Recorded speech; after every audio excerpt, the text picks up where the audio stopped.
So hi! Welcome and welcome back to my YouTube channel, and for today's tutorial, ituturo ko sa inyo kung paano nga ba mag-add ng business place sa Google Maps. But first, subscribe to my channel and don't forget to hit the subscribe button and the bell to notify you for my new updates. And if you want to learn more, just keep on watching and let's start. So ayan guys, for today's video, make sure na meron tayong Google Maps and dapat nakalagin yung account natin dito sa Google. So open ko lang guys yung aking Google Maps. And ayan guys, pagka-open, for example, is pipili ako dito ng isang lugar kung saan nandun yung aking business. So, for example lang to guys ha, and random lang tong pipiliin kong lugar. So, for example guys, is nandito yung place ng business ko and gusto kong makita siya sa Google Maps para madaling mapuntahan ng mga customers or ng mga clients. So, halimbawa guys, is dito sa part na to, is nandito yung business place ninyo. So, ang gagawin nyo lang is, ilo-long press nyo lang or i-hold nyo siya hanggang sa magkaroon ng kulay red or pin katulad nito. So, kapag meron na yung pin guys, ibig sabihin, nandito yung location and dito naman is i-scroll up lang natin. So, ayan. Pagka-scroll up guys, hanapin nyo dito sa option yung add your business to maps for free. So, free lang guys yung pag-add ng place dito sa Google Maps, lalong-lalo na yung mga business. So, tap natin guys yung add business to maps for free. And after nyan guys, dito mag-create na tayo ng profile ng ating business. So, ilalagay lang natin guys yung business name or kung anong pangalan ng business natin. So, itong name na to is dapat yung nakaregister din sa PIR. So, for example guys, yung pangalan ng business name is Nenas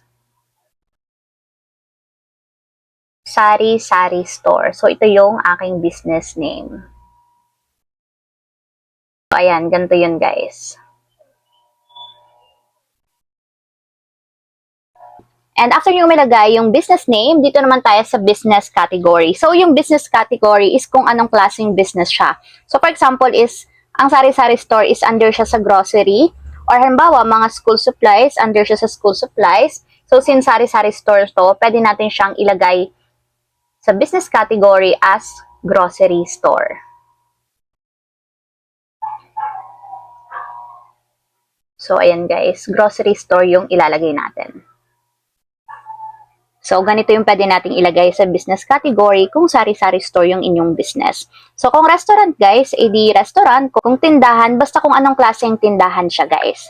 So, after nyo malagay yung business name and then yung business category, tap na natin yung next.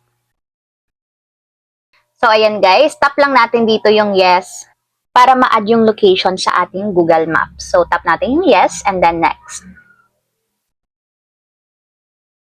And dito naman guys, ilalagay nyo lang yung location ng inyong business. So, lagay nyo yung mismong exact location. So, nasa Philippines. And then, street address kung may street kayo. So, halimbawa is Sampaguita Street.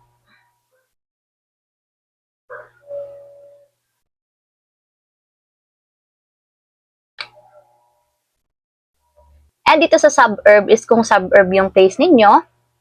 And dito naman guys sa city is kung anong city. For example is Pasig. And postal code is kung anong postal code ng inyong business place or business location. So, halimbawa is 4367. And dito naman is kung may province kayo, lagay nyo kung anong province.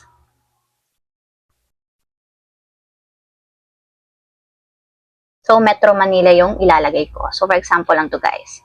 So, after nyo mapilapan yung business address, tap na natin dito guys yung next.